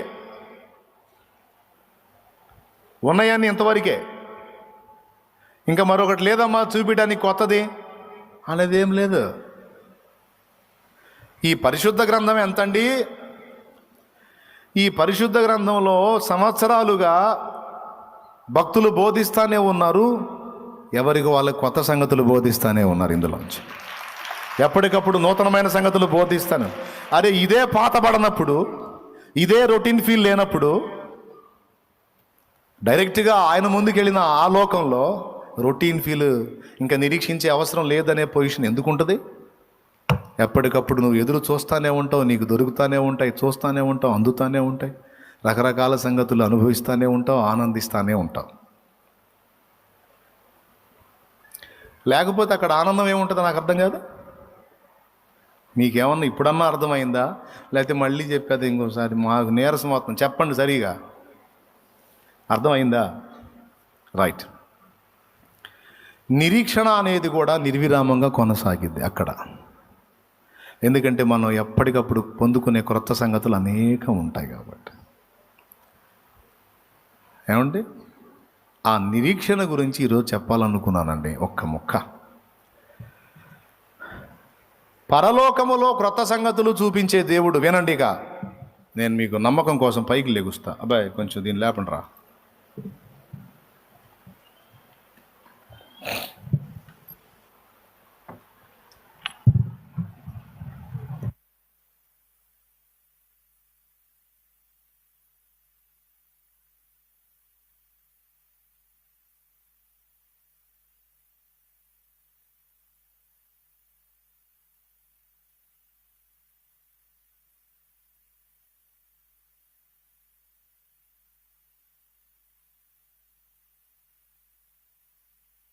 ప్రైజ్ ది లార్డ్, హల్లెలూయా. ఇప్పుడు మీకు నమ్మకం కలిగేటానికి నిలబడ్డాను నేను.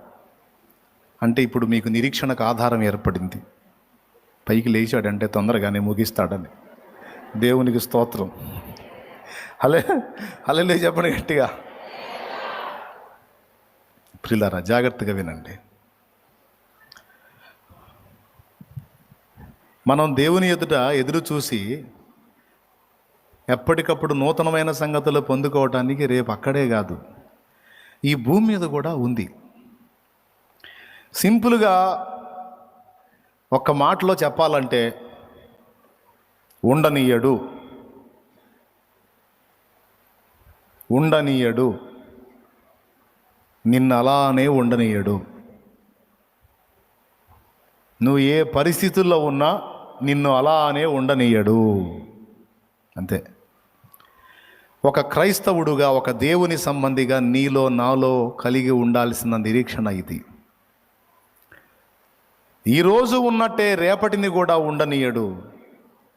ఈ రోజున్న ఇదే చేదులో రేపు కూడా ఉండనీయడు. అర్థమైందా? రేపు నిత్యత్వంలో పోయినాక ఈరోజు చూసిన సంగతులు ఇవే రేపు చూపించడు. ఈ రోజులాగానే రేపును కూడా ఉండనీయడు అనేది రేపు నిత్యత్వంలో మనం ఎలా ఎదురు చూస్తామో, నా తమ్ముడు చెల్లి భూమి మీద జీవితంలో కూడా అదే ఎదురు చూపు దేవుని బట్టి మనం కలిగి ఉండొచ్చు. ఫస్ట్ ప్రేమ అనే పాయింట్ గురించి మాట్లాడాను, ఇప్పుడు నిరీక్షణ అనే పాయింట్ గురించి మాట్లాడుతున్నాను. మీలో ఒకవేళ ఈ నిరీక్షణ ఉందో లేదో నాకు తెలియదు, కానీ భక్తులలో మాత్రం ఆ నిరీక్షణ ఉంది. ఫర్ ఎగ్జాంపుల్ మనం మోషేని తీసుకుందాం, మనకు బాగా పరిచయం కాబట్టి. దేవుడు మోషేకి కనబడి, రా నిన్ను ఇశ్రాయేలీయుల దగ్గరికి పంపిస్తాను, ఐగుప్తుకు పంపిస్తాను, ఫరోతో మాట్లాడే వాళ్ళని బయటికి తీసుకొని రా అనగానే మోషే వెళ్ళాడా? లేకపోతే అడ్డు చెప్పాడా?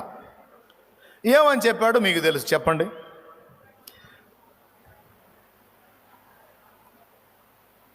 ఆ ప్రజలు నీ పేరేమని అడుగుతారు అంటే నువ్వు ఉన్నవాడు అని చెప్పు అన్నాడు. తర్వాత ఇంకొకటి తర్వాత నేను నోటి మాన్యం గలవాడిని. తర్వాత తడవకు ఒక మాట అడ్డం చెప్పి చివరికి దేవా నువ్వు పంపదలిచిన వాడినే పంపు అంటే చివరికి దేవుడే కోప్పడాల్సి వచ్చింది. అంతగా విసిగించాడు మోషే. నువ్వు వెళ్ళు అనగానే కదల్లా. పద్ధతేనా? అంటే సహజంగా మనం అనుకుంటాం అంత విరక్తిలోకి వెళ్ళిపోయాడు అని. అవునా? అంటే అంత తన సామర్థ్యత విషయంలో అంత అశక్తుడైపోయాడు అని అనుకుంటాం సహజంగా. కొంతమేర నిజమే అది. కానీ ఒక కోణంలో నేను ఆ అంశాన్ని ధ్యానించినప్పుడు ఒక ప్రత్యేకమైన విషయం నా దృష్టికి తెచ్చాడు పరిశుద్ధాత్ముడు. మోషేలో నిరీక్షణ అనేది చచ్చిపోయిందా బతికే ఉందా అన్న దానికి సమాధానం ఒక మెరుపులా మెరిపించాడు దేవుడు. ఇప్పుడు ఐగుప్తు నుంచి తను పారిపోయి మిథ్యాను ప్రాంతానికి వచ్చి ఇక్కడ ఎన్ని సంవత్సరాలు గడిపాడు? 40 ఏళ్ళు. ఆయన భార్య పేరేందో సిప్పోరా. పిల్లల్ని కూడా కన్నాడు. 40 ఏళ్ళు. ఇప్పుడు అక్కడ నుంచి వచ్చి 40 ఏళ్ళు వేరే ప్రాంతంలో బ్రతకడం మొదలుపెట్టిన తర్వాత ఇంకా తనను వాడుకొని దేవుడు ఆ ప్రజల్ని బయటికి తెస్తాడన్న నిరీక్షణ ఉంటుందా? ఉండదు. ఉంటుందా తమ్ముడు? ఉండదు. కానీ మోషే మైండ్ చెప్పనా? మోషేకి ఉంది. ఏమన్నా తెలుసా? నన్ను ఇక్కడ ఉండనీయడు, నన్ను ఇలానే ఉండనీయడు, ఏ రోజుకైనా సరే నన్ను ఇక్కడి నుంచి లేపుతాడు. ఏ నాటికైనా నన్ను ఈ పరిస్థితుల్లోంచి బయటికి తీసుకెళ్తాడు. ఏ నాటికైనా నన్ను ఇక్కడి నుంచి కదిలిస్తాడు. నన్ను ఇక్కడే ఇలానే ఈ స్థితిలోనే ఉండనీయడు అనే సంగతి మోషే రూఢిగా నమ్మాడు.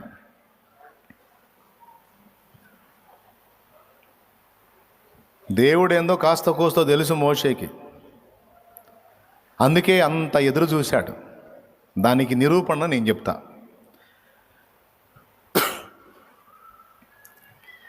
మోషే మిద్యాను దేశంలో ఏం చేశాడండి? మిద్యాను దేశంలో మోషే ఏం చేశాడు?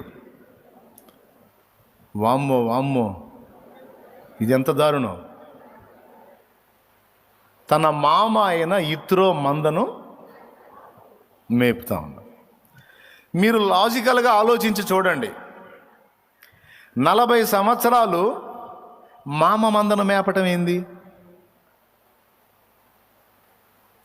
కనీసం సంవత్సరానికి 4 పిల్లలు కూలికాడికి తీసుకున్నా, సంవత్సరానికి 4 పిల్లలు మాయా, సంవత్సరం అంతా మేపాగా మాయా, మరి నా వాట నాకు కూడా కావాలి మాయా అని సంవత్సరానికి, వినండి, 4 పిల్లల కాడికి తీసుకుంటే 10 సంవత్సరాలు చేసేటప్పటికి ఎన్ని పిల్లలు అవుతాయి ఆయన దగ్గర? 40 గొర్రెలు తన దగ్గర ఉంటే మరో 10 ఏళ్ళకి ఎన్ని అవుతాయి? 400 ఏంది? లెక్క వేయలేము. 40 గొర్రెల్ని తీసుకొని 10 సంవత్సరాలకి లెక్క వేస్తే ఇక ఆ పిల్లలు పెద్ద అయ్యి ఆ పిల్లల్ని పెట్టి ఆ పిల్లల్ని పెట్టి ఒక పెద్ద మంద 20 ఏళ్లకే సొంత మంద ఉండాలి. Note this point your honour. దేవునికి స్తోత్రం. హల్లెలూయా. ఉండాలా లేదా? కానీ లేఖనం ఏం చెప్పుచున్నది? నిర్గమాకాండం 3వ అధ్యాయం 1వ వచనం నుంచి చూడు. తన మంద ఇత్రో మంద చూడు. మోషే మిద్యాను యాజకుడైన ఇత్రో అను తన మామ మందను మేపుచు ఆ మందను అరణ్యము అవతలకు తోలుకొని దేవుని పర్వతమైన హోరేబుకు వచ్చెను. ఇప్పుడు ఎవరి మందను మేపుతున్నాడు? 40 ఏళ్ళు. దేవునికి స్తోత్రం. మామగారి దగ్గర ఉన్నాడు. 1 ఏడు కాదు, 2 ఏళ్ళు, 4 ఏళ్ళు అత్తగారి ఇంటికాడు ఉంటేనే అల్లుడిని లెక్క చేయరు పాపం కొంతమంది. 4 ఏళ్ళు అత్తగారి ఇంటికాడు ఉంటేనే లెక్క చేయరు. వచ్చిన కొత్తలు అల్లుడు గారు అనేది చివరికి 4 ఏళ్ళు దాటేసరికి రారై పోరై అనే పరిస్థితి వచ్చింది. ఆఖరికి వైఫ్ కూడా రివర్స్ అయ్యే అవకాశం ఉంటుంది. ఏంట్రా అనే అవకాశం కూడా ఉంటుంది. లోకస్తుల సంగతి చెబుతున్నారులే. మనం దేవుని బిడ్డలంగా మనం అనం. 4 ఏళ్ళు ఉంటాయి. 40 ఏళ్ళు అక్కడే ఉన్నాడు. ఎన్ని అవమానాలు పొందాడో. సరే వదిలే, ఇతరు అయినా చేయొద్దు బాయ్ అల్లుడు, మరి నీకంటూ లైఫ్ కావాలి కదరా, పాప ఇన్నాళ్ళు చేస్తున్నావు, ఇదిగో ఈ మందని తీసుకోయా, కనీసం కూలి లెక్కన్నా తీసుకో. మరి ఇతరో కంటే లాభానే నయం, ఇతరో కంటే లాభానే నయం. మచ్చలు పొడలు గలవి నీవి, అవి లేనివి నావి అని పాపం యాకోబు అల్లుడైన యాకోబుకి ఆఫర్ ఇచ్చాడు. లాబాను మాయ, ఏమాయ? లాబాను మాయ. మరి ఇతరో మాయ దారుణం. 40 ఏళ్ళైనా ఆయన మందనే మేపించుకుంటున్నాడు కానీ 4 గొర్రెలు ఇచ్చినోడు కాదు.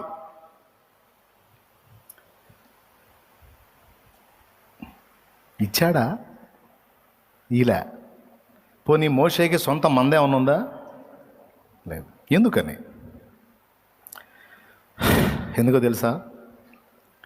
ఒకవేళ ఇత్రో మోషే ఆ 10 పిల్లలు తీసుకొని నువ్వు మేపుకోయా అంటే ఏమనేవాడో తెలుసా? నాకెందుకు మాయా, ఆయన ఎప్పుడు పిలిస్తే అప్పుడు బయలుదేరాలి నేను. దేవునికి మహిమ కలుగునుగాక.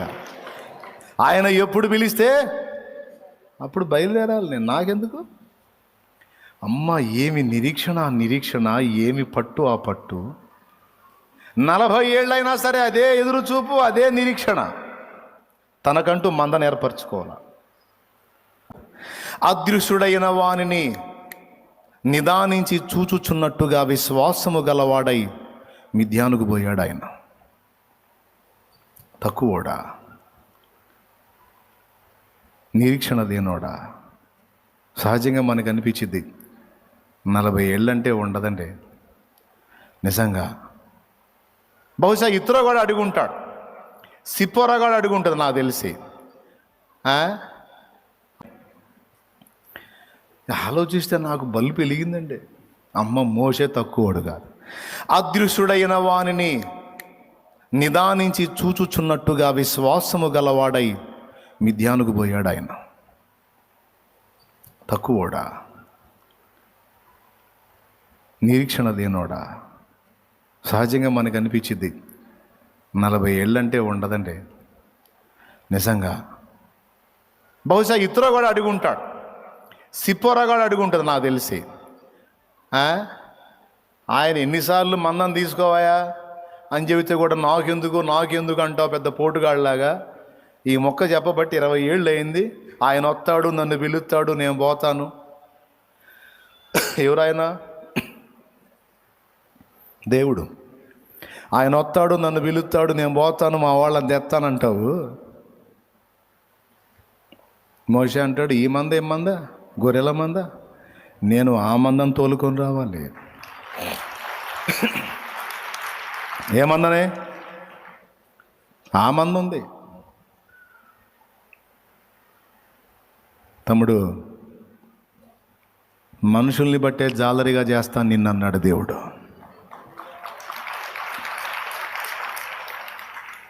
ఈ లోక సంబంధమైన సంపాదన అనే మందలు కాదు, నువ్వు మందలుగా ఆత్మల్ని సమకూర్చాల్సిన రోజులు రాబోతున్నాయి ముందు. మందలుగా ఆత్మలను రక్షణలోనికి నడిపించాల్సిన రోజులు రాబోతున్నాయి.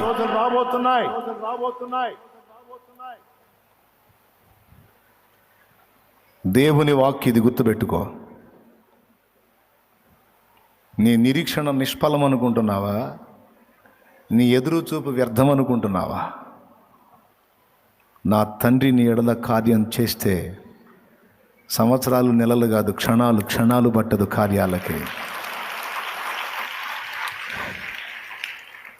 నువ్వు ఉన్న స్థితిలోనే ఉంటాను అనుకుంటున్నావా? నువ్వు పడున్న స్థితిలోనే నిన్ను అక్కడే పడుండనిస్తాడు అనుకున్నావా? గుర్తుపెట్టుకో, టైటిల్ రాసుకో, ఉండనీయడు. అలాగే. ఎంతకాలం నాకు ఇది, ఎంతకాలం అన్న నీ ప్రశ్నకు సమాధానం ఆట్టే కాలం ఉండదు, ఉండనీయడు.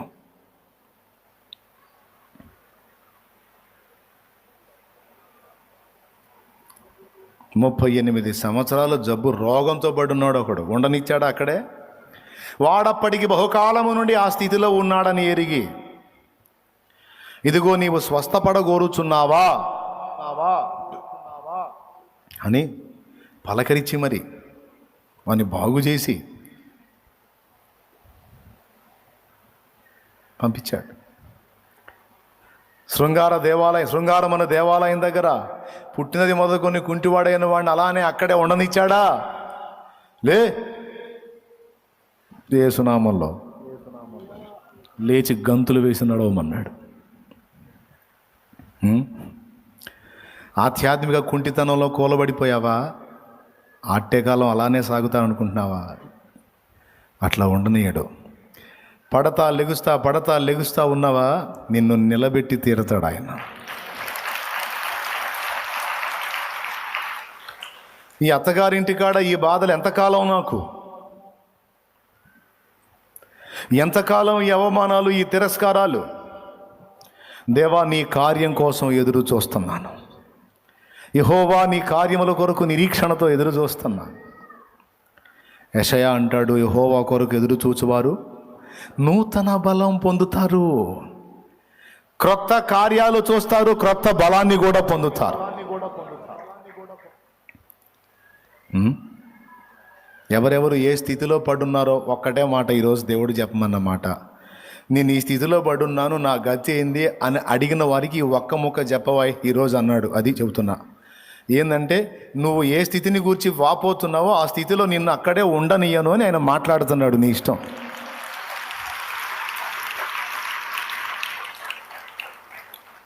దుర్వ్యసనాల్లో చిక్కుబడిపోయి బురదలో పందికి నాకు తేడా లేని బతుకుతున్నాను. ఎంతకాలం అంటే దేవుడు అంటున్నాడు, నిన్ను ఆ స్థితిలో ఉండనియను. నువ్వు నా వైపు చూస్తున్నావుగా.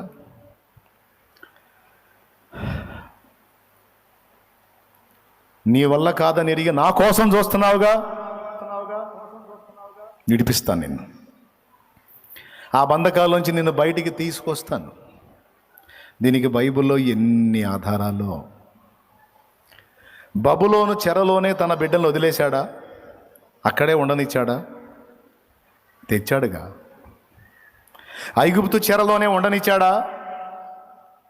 తెచ్చాడుగా. జైల్లోనే యోసేపును మ్రగ్గనిచ్చాడా? తెచ్చాడుగా. చెప్పు, ఎవరి గురించి చెబుతావు? ఎక్కడోళ్ళని అక్కడే వదిలేశాడా? ఒక కొలికి తెచ్చాడా? చెప్పండి. నిన్ను దేడు మరి. నువ్వు ఈరోజు అనుభవిస్తూ ఆక్రోశిస్తున్న పరిస్థితుల్లోనే నిన్ను ఉండనిస్తాడా? ఉండనీయడుగాక ఉండనీయడు. ఈ మొక్కే చెప్పమన్నాడు.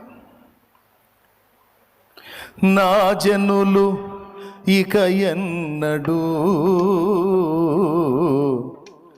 సిగ్గుపడరంటివే. లేమిలో, దరిద్రతలో, అప్పుల్లో పీకల దాకా మునిగున్నాను. ఇంతేనా? శుభవార్త. అందులో నిన్ను ఉండనీయను అంటున్నాడు ఆయన. దీర్ఘకాలిక రోగంలో పడి ఇక్కడ కొట్టుకుంటా ఉన్నాను. ఏమిటి సంగతి? ఆయన నీతో మాట్లాడు. నీవు ఇప్పటికే బహుకాలము నుండి ఆ స్థితిలో పడి ఉన్నావని ఆయన ఎరుగును.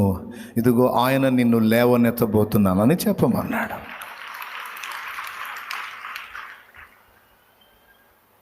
ఇప్పుడు నువ్వు ఏ స్థితిని చెబుతావో చెప్పు.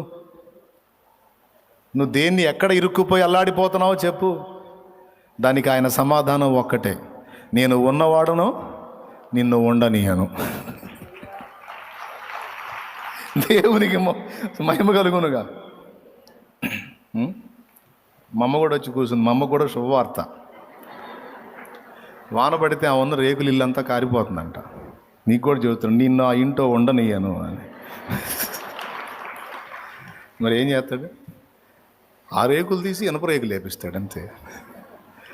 నీకు ఆ బాధ లేకుండా చేస్తాను. ఆ స్థితిని నీకు అంటే అందుబాటులో దొరికింది లేయాలి. ఏందో మరి మారు మనసు పొందినట్టుంది, ముందు వచ్చి కూర్చుంది. అందుకని చెబుతున్నాను నేను. ప్రిలా, నేను జోక్గా చెబుతున్నాను అనుకోవద్దు సుమా. హలో, పరిశుద్ధాత్మ స్వరమే.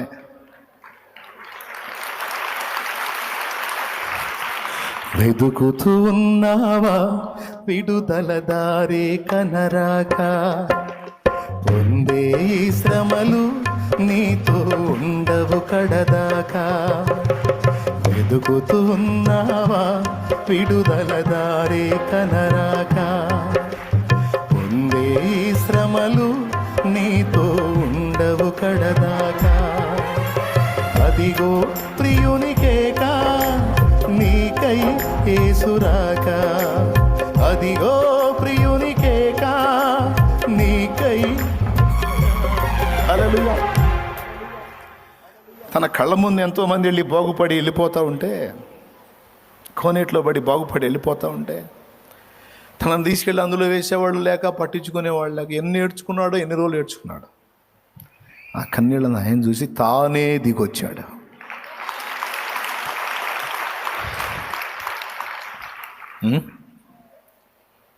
స్తోత్రం.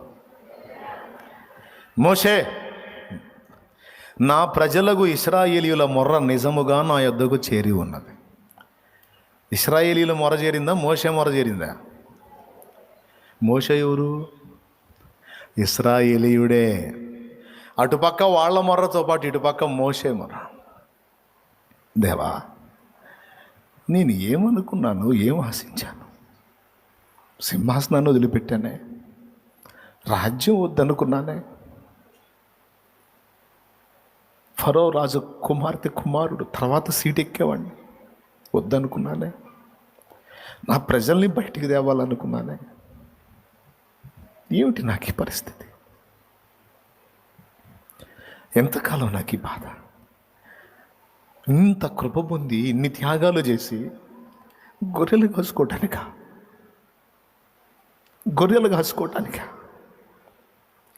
ఆకాశంలో నుంచి అగాధంలోకి పడ్డట్టుంది కదా నా గతి. ఇప్పుడు ఎవరు నాకు చైతన్యాన్ని ఇచ్చేది? ఎవరు నన్ను ప్రోత్సహించేది? ఎవరు నా ప్రజల్ని బయటికి తెచ్చేది? ఎవరు? వారి గత అక్కడేనా? వారి చెర అక్కడేనా? నా చెర ఇక్కడేనా? దేవా, ఏంటి పరిస్థితి? ఈ మొర చేరింది. మోషే బాల ప్రభువు తానే దిగొచ్చాడు. ఆ రోగి కోసం దిగొచ్చిన ప్రభు, మోషే కోసం దిగొచ్చిన ప్రభు,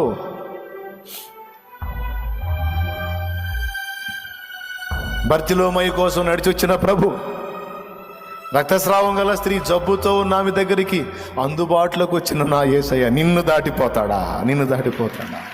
నో, నువ్వు కాదు, తానే నీ వద్దకు దిగి వస్తాడు. గుర్తుపెట్టుకో, నిన్ను కాదు, తానే నీ కొరకు దిగొస్తాడు. నువ్వు ఎదుర్కొంటున్న స్థితిగతుల విషయమై నీకు తోడై ఉండే ఖచ్చితంగా నేను విడిపిస్తాడు. కొన్ని అనుభవాల కోసం అంతే ఈ ఎడబాటు. అనుభవ పాఠాలు పూర్తయినాక ఆయన్నే వస్తాడు. వచ్చి మోషే సమూయేలు తల్లిని కూడా వదిలేశావు, తండ్రిని వదిలేశావు, నేనే తల్లిదండ్రి అనుకున్నావు నా కుమారుడా సమూయేలు, రా నీతో మాట్లాడతాను, రా నీతో మాట్లాడతాను, రా ఏలీ తర్వాత నీవే ప్రవక్తవే, రా దిగిరాలా? సమూయేలు కోసం దిగిరాలా? గానుగ చాటు నుండి తన గతిని, తన వారి గతిని చూసి ఏడ్చుకుంటూ బాధపడుతున్న గిద్యోనును చూచి, పరాక్రమం గల బలాఢ్యుడా రా, నీకోసమే వచ్చారా? ఎవరు వచ్చారు? గిద్యోను పోయాడా? యేసయ్య వచ్చాడా? సీమోను ఏం చేపలు లేవా? ధోని అంతా ఖాళీగా ఉంది. అరే ప్రయాస అంతా ఒట్టిదేనా? కదా నేను ఎక్కుతారా? నీ ధోని నేను ఎక్కుతారా? 2 ధోనిలు మునుగునంత చేపలు నీకు ఇస్తాదా? నేనే వచ్చా నీకోసం దా. ప్రభు తానే నిన్ను దర్శించబోతున్నాడు. ప్రభు తానే నీ యొద్దకు వస్తున్నాడు. ఏ రూపేణ వస్తాడు నాకు తెలియదు, నిన్ను దర్శిస్తాడు ఆయన. ఆమేన్ చెప్పు, విశ్వాసంతో చెప్పు ఆమేన్. నువ్వు అనుభవిస్తున్న ఆవేదన అంతా ఎరుగున్నాడు. నీ కన్నీళ్ళు ఆయన బుడ్డిలో ఉన్నాయి. క్రీస్తులో హల్లెలూయా. బిడ్డ గుర్తుపెట్టుకో, 2 దోణెలు మునగ చేపలు చూపించి రా, ఈ చూసావుగా, నిన్ను మనుషుల్ని బట్టే జాలర్ని చేస్తాను రా. నీకు ఇవి ఇచ్చి నిన్ను వ్యాపారాల్లో నెట్టడానికి కాదు నిన్ను వచ్చింది, నిన్ను నా పనికి పిలవటానికి వచ్చాను. నువ్వు ఈ చేపలు కాదు పట్టాలి, నువ్వు మనుషుల్ని పట్టాలి రా. ఎవరు పిలిచారండి? పేతురు పోయి అడిగాడా? ప్రభువే వచ్చి పిలిచాడా? వా, వస్తాడా? ఆయనే వస్తాడు. సౌలా, సౌలా, ఏం చేస్తున్నావు? నన్ను ఎందుకు ఇబ్బంది పెడుతున్నావు? మునికోలలకు ఎదురు తనడం నీకు కష్టమని తెలియదా? చచ్చిపోతావు, జాగ్రత్త. దిమ్మ తిరిగింది. ప్రభువా, ప్రభువా,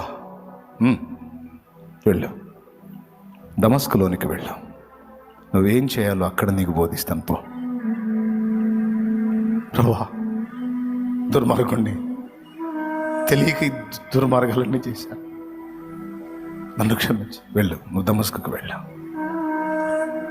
అననీయ, అననీయ, ప్రభువా, నీవు లేచి కిందని దనబడిన వీధికి వెళ్ళి యూదాను వాని ఇంట తార్సువాడైన సౌలు అనేవాని వచ్చి విచారించు. అతడికి కళ్ళు ఇబ్బంది అయింది. నువ్వు వెళ్ళి చేతులుంచి అతన్ని స్వస్థపరుస్తున్నట్లు నేను అతనికి దర్శనంలో చూయించాను. నువ్వు వెళ్ళి అతని మీద చేతులుంచు. అతడు నీ చేతులుంచుట ద్వారా స్వస్థత పొందాలి. తండ్రి, ఎవరి దగ్గరికి వెళ్ళమంటున్నావు? ఆ నరహంతకుని దగ్గరకా? ఆ దుర్మార్గుడి దగ్గరకా? ఆ క్రూరుడి దగ్గరికా? నీ ప్రజలకు బహు నష్టము కలుగజేసి బహు కష్టాల పాలు చేసిన దుర్మార్గుడు కదా సౌలు. అననీయ, అది ఒకప్పుడు. ఆ స్థితిలోనే నేను ఉండనిస్తానా? పోయి చూడుపో. రాజుల ఎదుట, అధికారుల ఎదుట, చక్రవర్తి ఎదుట, ప్రజల ఎదుట నా నామమును ఒప్పుకొనడానికి నేను ఏర్పరచుకున్న సాధనమే సౌలు. పో.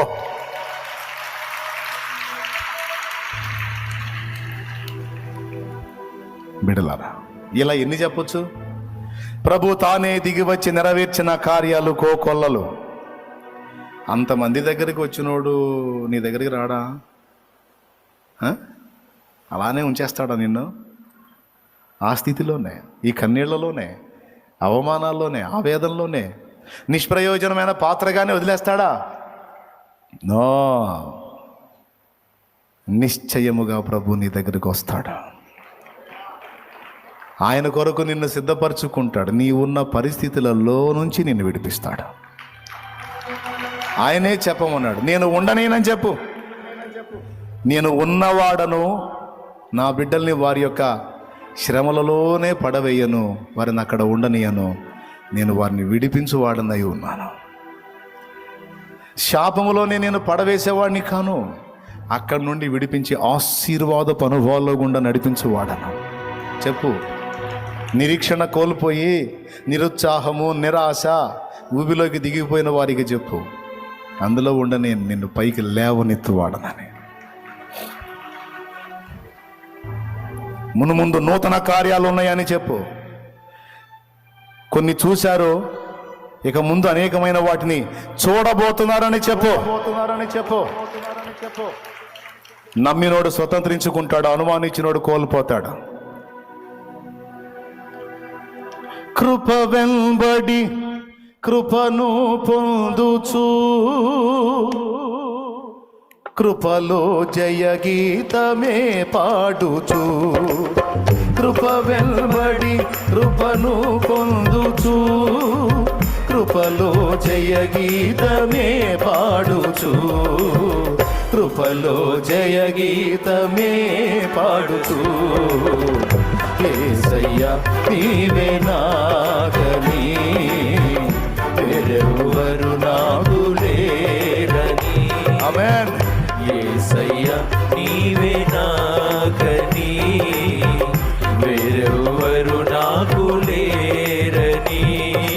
వేణోళ్ళ కొనియాడినా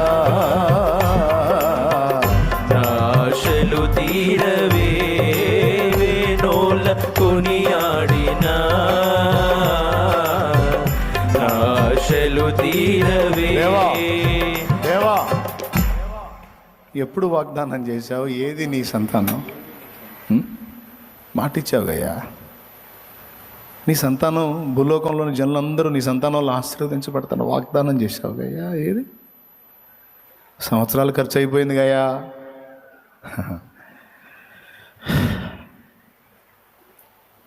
అబ్రామ, ఆ సమయం వచ్చినప్పుడు నేనే వస్తాను. హల్లెలూయా, హల్లెలూయా. ఆ సమయం వచ్చినప్పుడు నేనే వస్తాను. వచ్చాను. రా. నీ భార్య అయిన సారా ఎక్కడ?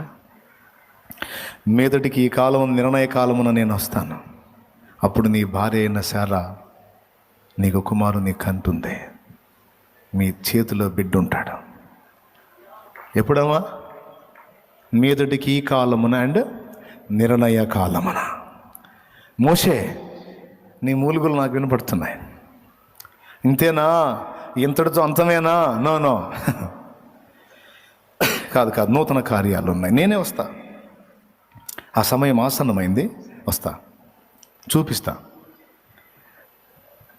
నేనేందో నీకు అర్థమయ్యేటట్టు తెలియజేస్తాను. నువ్వేందో ఫరోకు అర్థమయ్యేటట్టు చూపిస్తా. బా, సమయం ఆసన్నమైనప్పుడు ప్రభుత్వాన్ని నువ్వు వద్దన్నా వచ్చి నిలబడతాడు. చేసిన ప్రార్థనలు చేసి నువ్వు మర్చిపోవచ్చు, కానీ జవాబిచ్చే నా దేవుడు మాత్రం మర్చిపోడు. గుర్తుపెట్టుకున్నాడు ఆయన. ఎన్నిసార్లు రహస్యంగా ఏడ్చావో, ఎన్నిసార్లు కుమిలి విలపించావో, అవన్నీ ఎరిగిన వాడు మర్చిపోలా. ఆయనే నిన్ను దర్శిస్తాడు. దేవునికి మహిమ. పర్సనల్ ఎవరికి వాళ్ళకి ఏమో, నాకు మీ పర్సనల్ ఏమో నాకు తెలియదు, కానీ నా దేవుడు ఎరుగు. మరి ఎవరెవరు ఏమేమి కలిగి ఉండి ఇక ఇంతేనా ఈ జీవితాన్ని ప్రశ్నించిన వారందరికీ కాదు, నూతన కార్యాలు ఉన్నాయి, నమ్మమని మాట్లాడుతున్నాడు ఆయన. చూపిస్తానన్నాడు. ఏం చూపిస్తాడో మీరు విశ్వాసం ఉంచండి. డౌట్ ఎందుకు? ఏమన్నా అనుమానం ఉందా?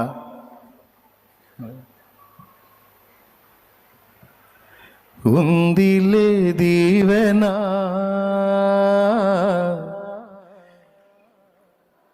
ఏదో మనం బాధలో వస్తే శాలమ్మని ఏదో ఓదార్చి పంపిస్తున్నాడు అనుకోవద్దు.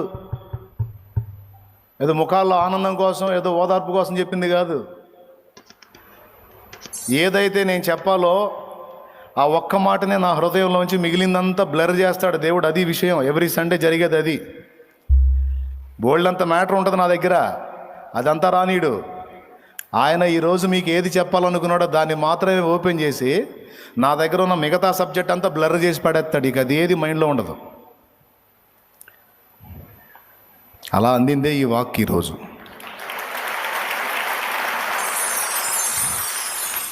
పలుగాకి లోకం నిందించిన ఏకాకివై నీవు రోదించిన, పలుగాకి లోకం నిందించిన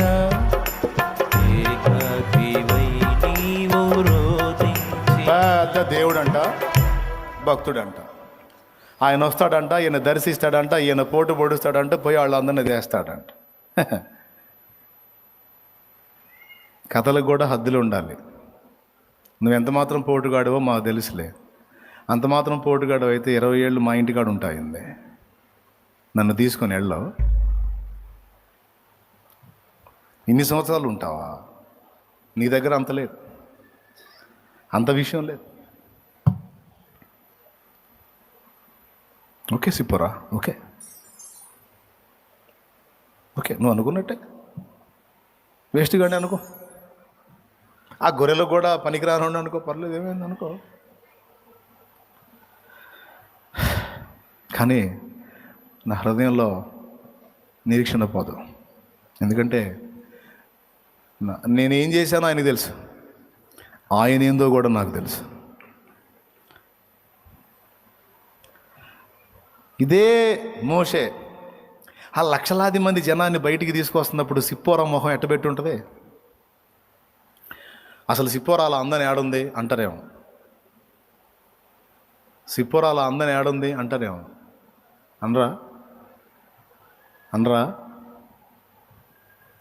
అనని మనిషి అయితే పిల్లగాడికి సున్నతి చేయకుండా ఎందుకు ఆపిద్ది? అర్థమైందా? మాట రెస్పెక్ట్ ఉండదు, అదంతే. తృణీకరించబడ్డాడు. ఇదే మామ ఇత్రో, ఇదే భార్య సిప్పోరా, ఇదే మోషేని ఎరిగిన మిద్యాను వాస్తవ్యులు.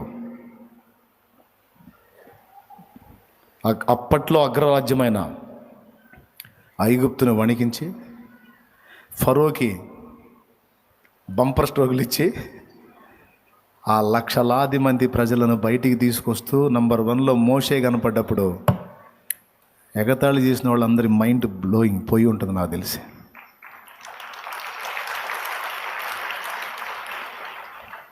దేవుడు చేసే కార్యాలు అట్లా ఉంటాయి తమ్ముడు. కాబట్టి చెబుతున్న ధైర్యం, డోంట్ వరీ. ఉన్న పరిస్థితులు ఆటే కాలం కొనసాగవు, అందులోనే నువ్వు ఉండవు, అవి మారుతాయి. అది. ఇంకేమైనా డౌట్ ఉందా? లేదా? ఇంకెందుకు కూర్చోడం లేండి.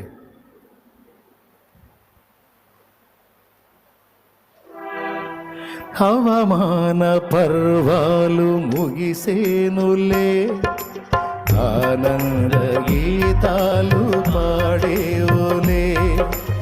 అవమాన పర్వాలు ముగిసేనులే, ఆనంద గీతాలు పాడేవులే.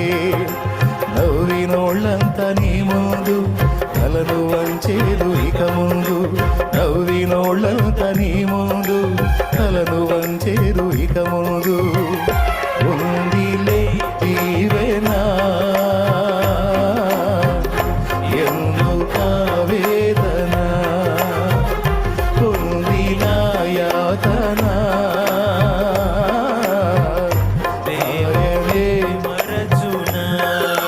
కన్నుల జారిన కన్నీళ్ళు తడిపెను దేవుని పాదాలు, ఇప్పటి నుండి నీ కళ్ళు చూచును దేవుని కార్యాలు. కన్నుల జారిన కన్నీళ్ళు తడిపెను దేవుని పాదాలు, ఇప్పటి నుండి నీ కళ్ళు చూచును దేవుని కార్యాలు. అందరూ అన్నీ పొందారు, నేనేం పొందలేకపోయాను. Don't worry, don't worry. నీకు సిద్ధం చేసింది సిద్ధం చేసి ఉంచాను. ఆ సమయం వచ్చినప్పుడు నీకు అది అందుబాటులోకి వచ్చేటట్టు ఆయన చేస్తాడు. ఇవన్నీ షాలేము రాజు అనే నేను అనుభవించకుండా చెప్పట్లా, అన్ని ప్రాక్టికల్గా అనుభవించి చెప్పా. ఈరోజు మీకు వచ్చిన ఈ వాగ్దానం ఆనాడు నాతో దేవుడు మాట్లాడిన వాగ్దానం. దేవా ఏంటి నా పరిస్థితి? ఆ పరిస్థితిలో ఉండవా హడావుడి ఉండరా, కొద్దిగా ఆగురా, ఎదురు చూడరా, పరిగెత్తవాగురా, వెయిట్ వెయిట్ వెయిట్. బలమైన కార్యాలు చూస్తావు. ఇప్పుడు చూసింది ఎప్పటివరకు చూసింది కొన్నే, ఎప్పటివరకు చూసింది కొన్నే, చిన్న చిన్నవి. వీటికంటే మరి గొప్పవి చూస్తాం. ఆమేన్.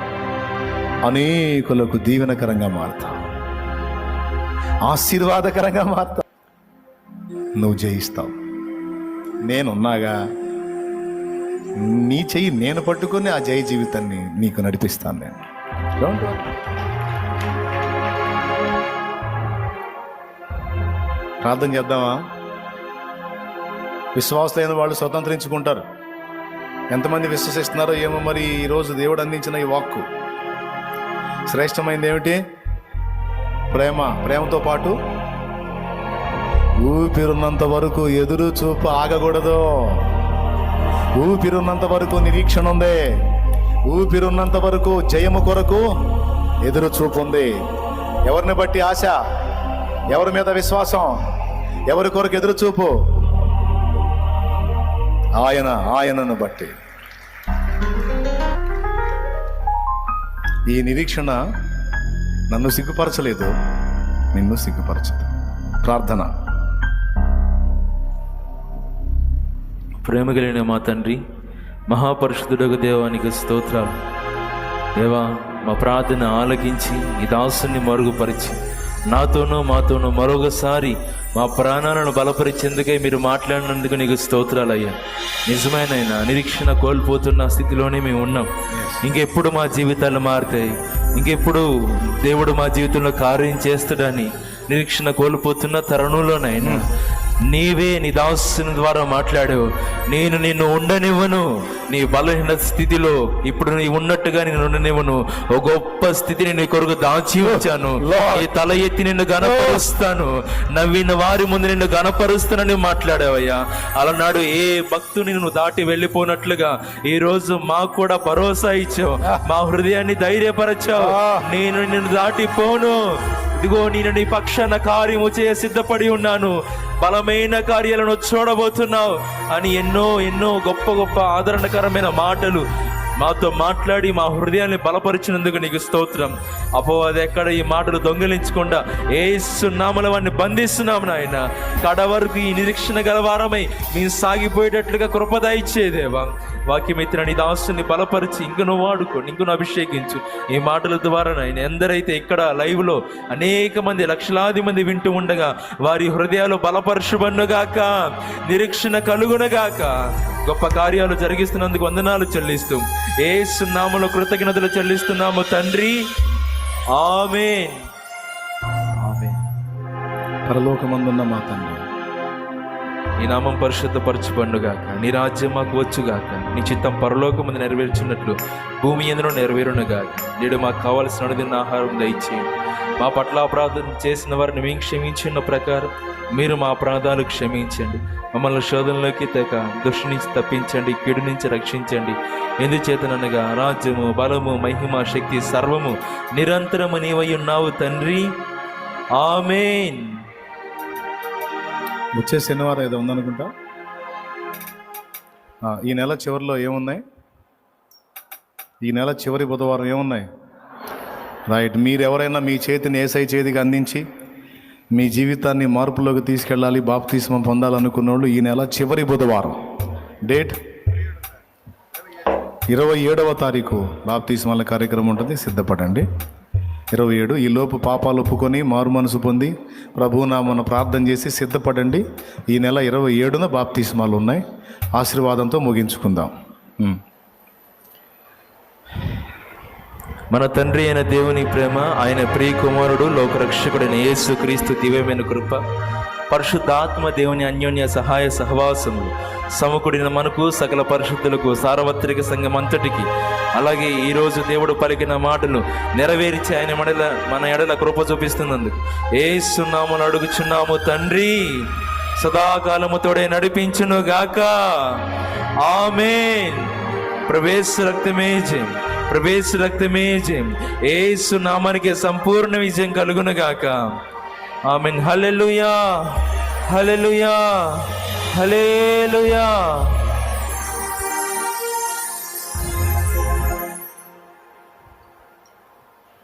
విశ్వాసంతో బిడ్డలు తెచ్చిన నూనె నిశక్తితో నింపి అది వినియోగించి ప్రార్థించినప్పుడు యేసుక్రీస్తు నామంలో స్వస్థత కలుగునుగాక.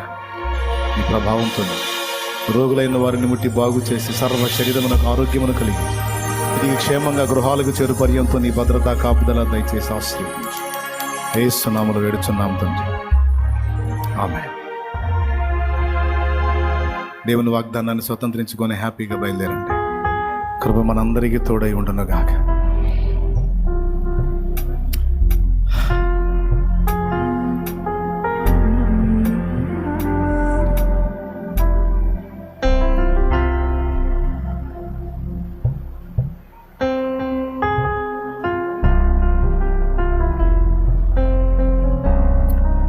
మీ అందరికీ హృదయపూర్వక వందనాలు. అందరినీ కలవాలని ఆశ ఉంది, కానీ కలిసేదానికి ఇది ప్రజెంట్ పొజిషన్ కొంచెం కష్టంగా ఉంది. ప్రభు చిత్తమైతే మరో పర్యాయం కలుద్దాం. రైట్. భయపడకండి, కృంగిపోకండి. వాగ్దానం చేసిన వాడు ఎంతైనా నమ్మదగిన దేవుడు, సిగ్గుపరచడు. తప్పకుండా దేవుని కార్యాలు చూస్తాం. వెళ్ళేటప్పుడు జాగ్రత్త, నిదానంగా వెళ్ళండి. కృప మనందరికీ తోడై ఉండునుగా. మీ అందరికీ వందనాలు.